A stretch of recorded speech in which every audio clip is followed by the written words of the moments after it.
Hello, and welcome to The Discriminating Gamer, the board game review show that knows when to hold 'em, knows when to fold 'em, knows when to walk away, and I forget the rest. Today we're going to be taking a look at one of the greatest military minds of the 19th century in a game called Age of Napoleon from Mayfair Games.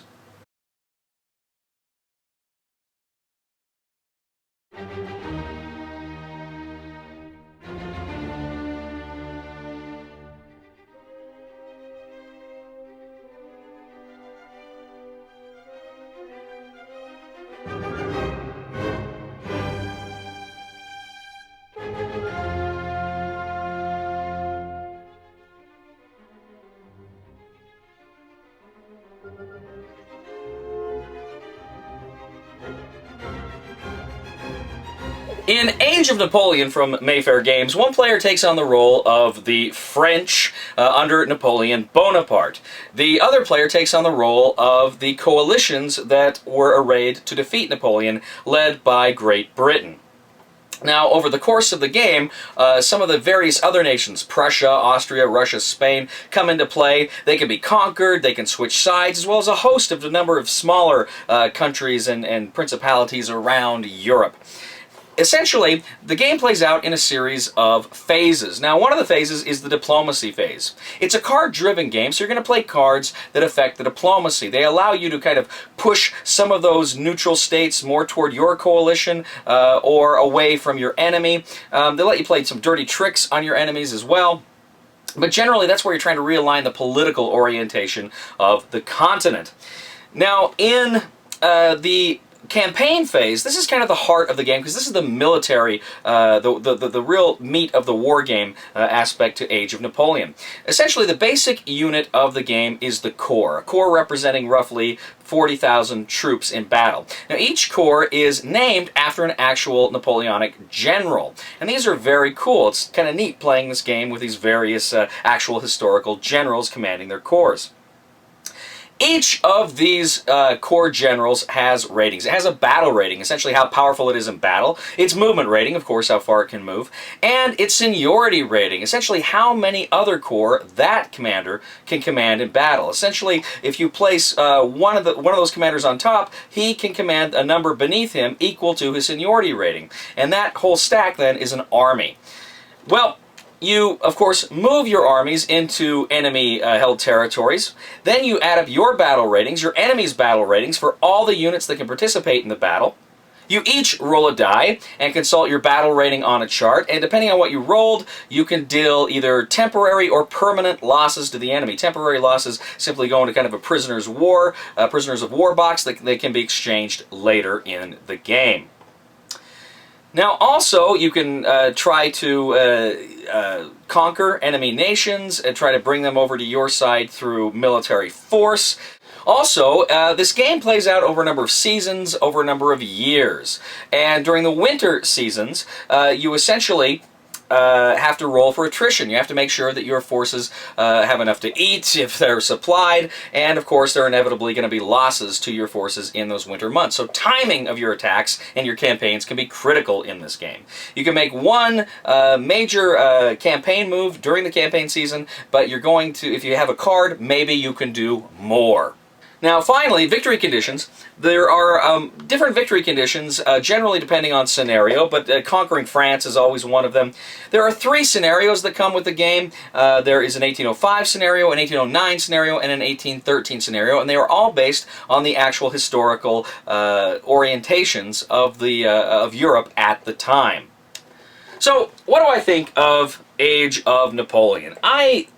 First of all, let me just say, I'm a big fan of historical war games, particularly set in Europe, and particularly about Napoleon.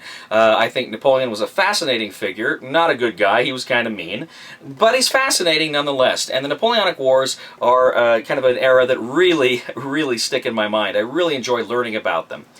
So, I like this game. The components are great. Beautiful game board. Map of Europe that is just fantastic to look at. You've got these good hard cardboard stock chits that represent the core and various other markers you'll need in the game. no complaints whatsoever on the component front. The insert in the box is bigger than it needs to be. It's kind of a generic insert, so there's more room than there needs to be, so you can get creative on how you stack it. It's not a problem. Gameplay itself. What you need to know about Age of Napoleon is this is not really a light war game. This is really more a mid-level war game in complexity.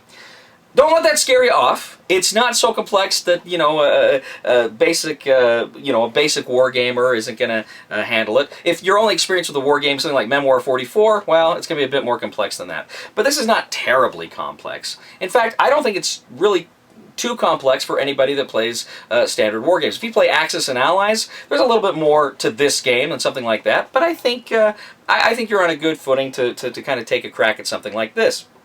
There's a lot of charts, there's a lot of data you need to keep track of, but still, the flow of the game feels very basic.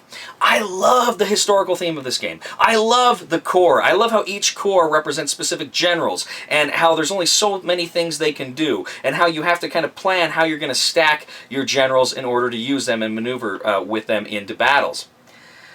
Also, I really, really like the fact that you have to time campaigns, because that winter attrition can really, really hurt you. So you want to make sure you know when and how best to hit your enemy. Now, one of the things, though, well, a couple of things that maybe I have some problems with this game. First of all, it's a bit longer, I think, than it needs to be. Some of the scenarios can drag on a bit. That's kind of a strength and a weakness, because I like the level of complexity and how this game drags you in, but it can be a bit much at times.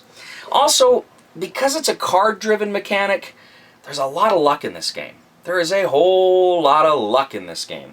And that, you know, I don't really mind luck in war games. There should be luck. Von Clausewitz famously said, "War is the realm of chance." He fought in these wars. He should know. But there's a lot. I mean, when those cards come up, if they don't allow you to do the things you want to do, and if somebody else is getting these campaign cards where you can do multiple attacks and you can only do one, it gets to be a bit much. So there is kind of that aspect to the game.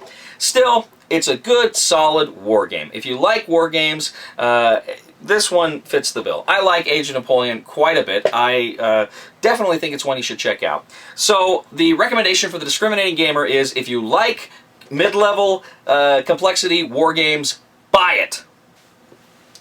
Just an aside too, if you like the Napoleonic era, I'd like to recommend a few books that you may want to check out. First of all, you might want to check out a biography of Napoleon Bonaparte by Felix Markham, simply titled Napoleon. Very good, concise biography of him.